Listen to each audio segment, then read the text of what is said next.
నమస్తే, welcome to Bhaktivan. నేను రూపానాథెళ్ళ. మనతో పాటు ప్రముఖ జ్యోతిష్య వాస్తు పండితురాలు, ప్రముఖ ఆధ్యాత్మికవేత్త, లక్ష్మీనారాయణ ఉపాసకురాలు దివ్యశ్రీ రమణ చక్రవర్తులు గారు ఉన్నారు. వారిని అడిగి మరిన్ని ఆధ్యాత్మిక విషయాల గురించి తెలుసుకుందాం. అమ్మ నమస్కారం. నమస్కారం అమ్మ. అమ్మ, అసలు అక్షయ తృతీయ అంటే ఏంటి? ఆ అంటే ఏంటి? క్ష అంటే ఏంటి? అక్షయ తృతీయ, అక్షయము. ఆ అనేసరికి ఏంటి? ఆ కలపకపోతే క్షయము. క్షయం అంటే క్షీణించిపోయేది. రోగముతోటి క్షీణిస్తున్నాడు అంటాం.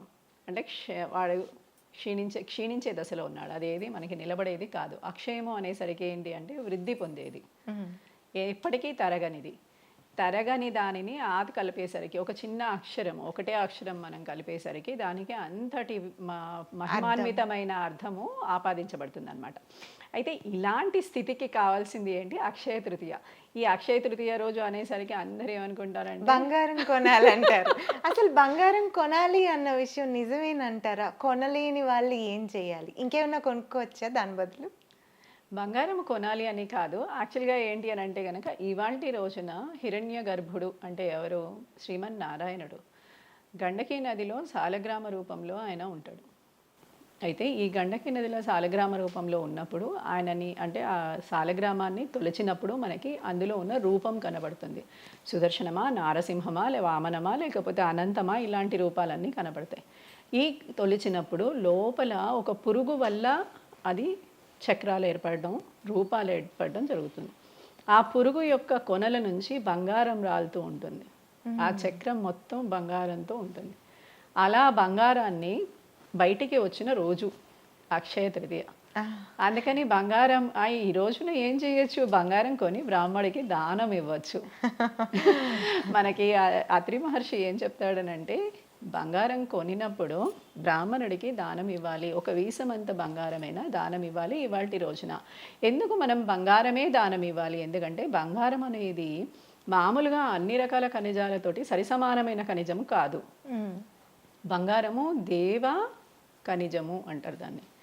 అంటే దీనికి బంగారము అని పేరు కన్నా దేవ ఖనిజము అనే పేరు మంచిది అనమాట. బాగుంది కూడా.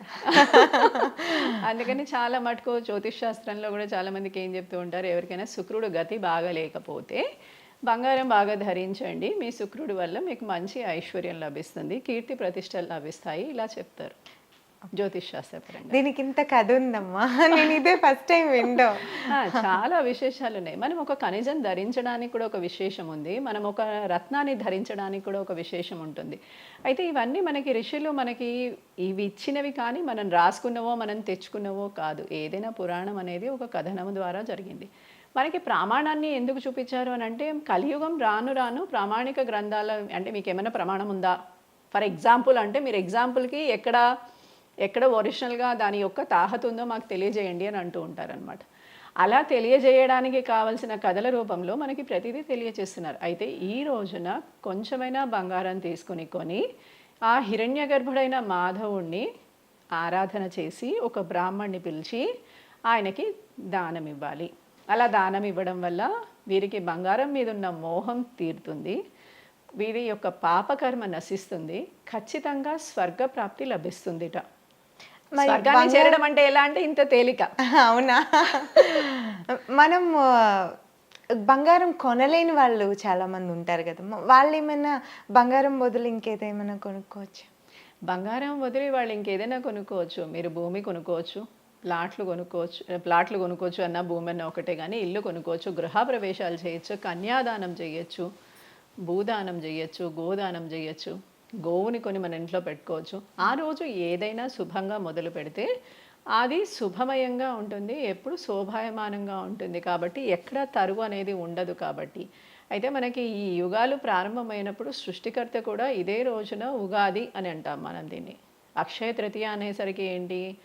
ఒక యుగానికి యుగాది, అంతే కదా. అలా స్టార్ట్ అయిన యుగము ఇప్పటికీ ఇంకా మనం అందరం పుడుతూనే ఉన్నాము, గిట్టుతూనే ఉన్నాము, అయినా పుడుతూనే ఉన్నాము. కానీ ఎక్కడైనా క్షయం అనేది ఏర్పడుతుందా? క్షయం అనేది ఏర్పడినా అది 100 సంవత్సరాల క్షయమే తప్ప 100 దివ్య సంవత్సరాల క్షయం అంటారు పురాణంలో. 100 సంవత్సరాలు అంటే మన 100 సంవత్సరాలు కాదు, ఆ 100 దివ్య సంవత్సరాల క్షయమే. కానీ మళ్ళీ సృష్టి అనేది ఆరంభం అవుతుంది, మళ్ళీ పూర్తి కూడా అవుతుంది. అలాగే అక్షయ తృతీయ రోజు ఆవు ఇతర జంతువులకి ఆహారం పెట్టాలి అని అంటారు ఎందుకు? మనకి అన్ని రోజుల్లో పెట్టాలమ్మా. అక్షయ తృతీయ వచ్చేసరికి మన వేసవి కాలంలో వస్తుంది అవును. కదా. వేసవి కాలంలో మనందరికీ నీళ్లు దాహార్తి ఎంత ఘోరంగా ఉంటుంది. ఎక్కడికి వెళ్ళినా కొంచెం సేపట్టి మాట్లాడిన తర్వాత మనకి నీళ్లు దొరకకపోతే ఎలాగో అయిపోతుంది మనకి. పాపం పక్షులు కానీ ఆవులు కానీ ఎనీ జంతువులు ఏ జంతువులైనా తీసుకుంటే వాటికి ఆహారం దొరకక ఎక్కడ ఏమీ ఉండదు, బయట తినడానికి కూడా గడ్డి కూడా దొరకదు. అలాంటి స్థానంలో ఎక్కడైనా కొంచెం నీళ్లు ఇవ్వగలిగితే మనకి ఎంత బాగుంటుంది. అందుకని ఈ సమయంలో ఆహారాన్ని ఇచ్చిన వాడి పుణ్యము ఆఖరికి చిత్రగుప్తుడు కూడా వెలకట్టలేడట.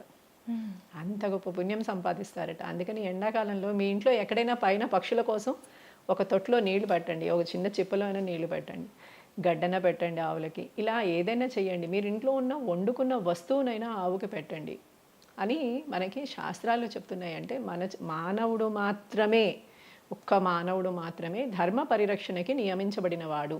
జంతువులు ఇంకా మిగతావన్నీ కూడా కర్మని మాత్రమే చేయగలవు.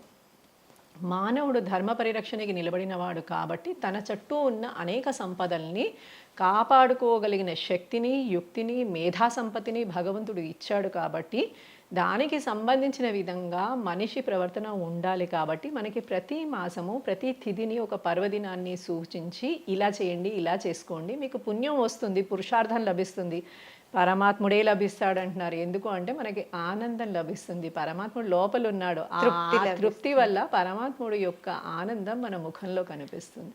అది చెప్తారు మన పురాణాల్లో. అక్షయ తృతీయ గురించి చాలా వివరంగా చాలా చక్కగా అర్థమయ్యే పద్ధతిలో చెప్పారు. ధన్యవాదాలు. నమస్కారం.